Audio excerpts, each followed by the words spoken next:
Football ইতিহাসের অন্যতম সেরা মহাতারকা ক্রিস্টিয়ানো রোনালদো ক্লাব ফুটবলের সব ট্রফি আর দেশের হয়ে ইউরো জিতলেও তার শোকেসে এখনো কমতি রয়েছে একটি সোনালী ট্রফির ফিফা বিশ্বকাপ। 2026 উত্তর আমেরিকা বিশ্বকাপে পর্তুগাল যখন মাঠে নামবে, কোটি কোটি ফুটবল ভক্তের চোখ থাকবে 41 বছর বয়সী এই মহাতারকার ওপর। এটাই হতে যাচ্ছে CR7 এর লাস্ট ডান্স বা শেষ বিশ্বকাপ। তবে শুধু রোনালদোই নন, কোচ রবার্তো মার্টিনেসের অধীনে এবারের পর্তুগাল স্কোয়াডকে বলা হচ্ছে দেশটির ইতিহাসের অন্যতম সেরা এবং ব্যালেন্সড টিম।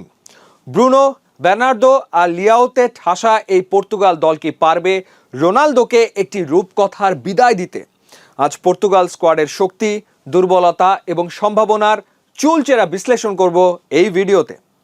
শুরু করা যাক পর্তুগালের শক্তির জায়গা দিয়ে। এই স্কোয়াডের সবচেয়ে বড় শক্তির জায়গা হলো তাদের মিডফিল্ড এবং ক্রিয়েটিভিটি। ব্রুনো ফার্নান্ডেজ এবং বের্নার্দো সিলভা, এই দুজন মিডফিল্ডার যে কোনো ডিফেন্সকে এক নিমেষে চূর্ণ করতে পারেন। তাদের সাথে ভিতিনহার মতো তরুণ এবং চতুর মিডফিল্ডারের উপস্থিতি পর্তুগালের বল পজিশন ধরে রাখার ক্ষমতাকে করেছে অনন্য। দ্বিতীয়ত, তাদের অ্যাটাকিং ডেপথ বা আক্রমণ ভাগের বিকল্প।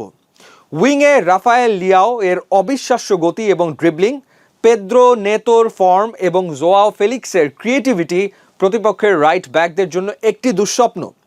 রক্ষণ ভাগেও তাদের কোনো কমতি নেই। রুবেন দিয়াজের মতো বিশ্বসেরা সেন্টার ব্যাকের সাথে আছেন জোয়াও কানসেলো এবং নুনো মেন্দেজের মতো আধুনিক ফুলব্যাকরা, যারা ডিফেন্সের পাশাপাশি আক্রমণেও সমান ভূমিকা রাখেন। এবার আসা যাক স্কোয়াডের সবচেয়ে বড় এক্স ফ্যাক্টরে, ক্রিস্টিয়ানো রোনালদো। 41 বছর বয়সেও রোনালদোর গোল করার ক্ষুধা এবং বক্সে তার পজিশনিং সেন্স এখনও তরুণদের চেয়ে ভালো। তার দলে থাকা মানেই প্রতিপক্ষের ডিফেন্ডাররা মানসিকভাবে চাপে থাকবে।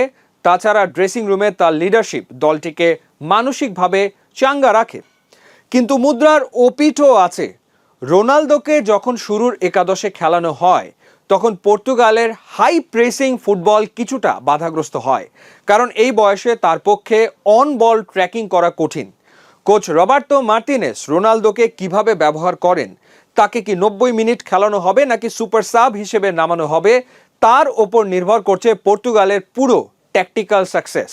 কাগজে কলমে পর্তুগাল নিখুঁত মনে হলেও তাদের কিছু লুকানো দুর্বলতা রয়েছে। প্রথমত, লেজেন্ডারি ডিফেন্ডার পেপের অবসরের পর রুবেন দিয়াজের পাশে একজন সমান নির্ভরযোগ্য ও অভিজ্ঞ সেন্টার ব্যাকের অভাব তো রয়েছেই। তরুণ আন্তোনিও সিলভা বা গঞ্জালো ইনাসিও দুর্দান্ত হলেও বড় মঞ্চের স্নায়ুচাপ তারা কতটা সামলাতে পারবেন তা নিয়ে প্রশ্ন আছে। দ্বিতীয় দুর্বলতা হলো কাউন্টার অ্যাটাক ডিফেন্ড করা। পর্তুগাল যখন হাই লাইন ডিফেন্সে আক্রমণাত্মক খেলে, তখন কানসেলো বা মেন্দেস ওপরে উঠে যান। এই ফাঁকা জায়গায় গতিশীল প্রতিপক্ষ দলগুলো কাউন্টার অ্যাটাকে পর্তুগালকে প্রায় বিপদে ফেলে। এছাড়া অতীতে দেখা গেছে অতিমাত্রায় তারকা ঠাসা দল হওয়ায় বড় ম্যাচে অনেক সময় ইগো বা সঠিক কম্বিনেশনের অভাবে দলগত পারফরমেন্স মার খায়। সব মিলিয়ে বিশ্বকাপে পর্তুগালের চ্যাম্পিয়ন হওয়ার সম্ভাবনা এবার আকাশচুম্বী। যদি ফ্রান্স, আর্জেন্টিনা বা ব্রাজিলের মতো পরাশক্তিদের সাথে তুলনা করা হয়, তবে স্কোয়াড ডেপথের দিক থেকে পর্তুগাল কারোর চেয়ে পিছিয়ে নেই।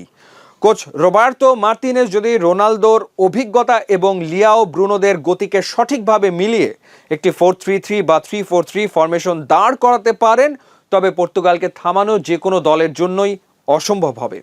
নকআউট পর্বে ভাগ্য যদি একটু সহায় হয়, তবে রোনালদোর শেষ বিশ্বকাপে পর্তুগালের হাতে প্রথম বিশ্বকাপ ট্রফি ওঠা মোটেও অলৌকিক কিছু নয়। ক্রিস্টিয়ানো রোনালদোর শেষ মিশন কি সফল হবে? ব্রুনো, বের্নার্দোরা কি পারবেন ফুটবল গোটকে তার প্রাপ্য শেষ বিদায়টি দিতে? আপনার মতামত কমেন্ট করে আমাদের জানান।